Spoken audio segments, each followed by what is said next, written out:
Bugungi mavzu hamyurtimiz UFC jangchisi Nursulton Ro'ziboyevning keyingi jangi va raqibi aniq bo'ldi. Yana bir hamyurtimiz UFC jangchisi Bogdan Guskov ham 9-may kuni bo'lib o'tadigan jangga tayyorgarlikni boshlab yubordi. Va nihoyat barcha kutgan xabar. Ramazon Temirovga ham UFC jang berdi. Tez orada jang sanasi ma'lum qilinadi.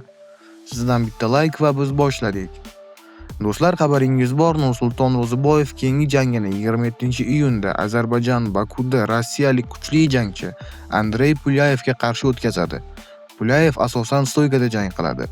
U oxirgi jangida UFC'dagi yangi Ngannou Gautierga qarshi jang qilgan va hakamlar qarori bilan mag'lub bo'lgan. Ta'kidlab o'tishimiz kerakki, Gautier o'rta vaznda barcha raqiblarini birinchi raundda birinchi soniyalarda nokaut qiladi. U bilan 3 raund jang qilib, hakamlar qarorigacha borishni o'zi katta narsa. Nima bo'lganda ham biz hamyurtimizga ishonamiz va unga omad tilab qolamiz. Nursultonda imkoniyatlar ko'p. Birinchisi bu tajriba, ikkinchisi esa bo'y uzunligi. Meni fikrim, Nursultonning barbasi ham Pulyayevnikidan kuchliroq. Nursulton hozirda American Top Team jamoasida shug'ullanmoqda.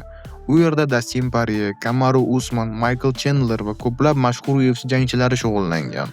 Bogdan Guskov u oxirgi jangida o'zini yaxshi ko'rsata olmadi. Sababi raqib oddiy emas, sobiq UFC chempioni Yan Blachowicz edi. Endi esa Bogdanda ajoyib imkoniyat. UFC revansh jangini berdi. Bunaqasi kamdan kam bo'ladi. Agar hamyurtimiz bu safar Yanni mag'lub qilsa, top 5 ga chiqib bo'ladi va chempionlik jangiga esa bir qadam qoladi. Bizdagi ma'lumotlarga ko'ra, hozirda Bogdanning vazndagi chempion Alex Pereira og'ir vaznga o'tib, kamarni vakant qoldirgan.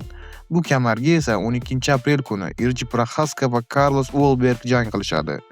Bogdan Guskov bilan biz oldin ham ko'rishganmiz. Juda samimiy va xushro'chaq inson. Guskovga omad tilab qolamiz va uni UFC chempioni bo'lishini tilab qolamiz. Ramazon Temirov. 1 yildan buyon jang qilmayotgan Temirovga UFC tomonidan ozgina yangilik bor.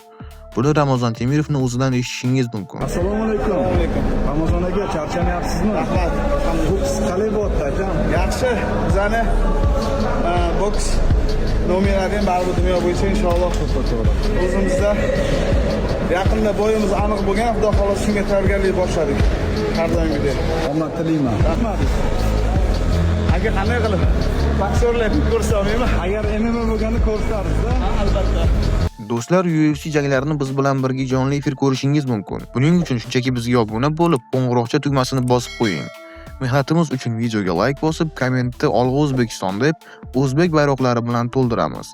Eng so'nggi UFC yangiliklari faqat bizda. Bizni yo'qotib qo'ymaslik uchun bizga obuna bo'ling.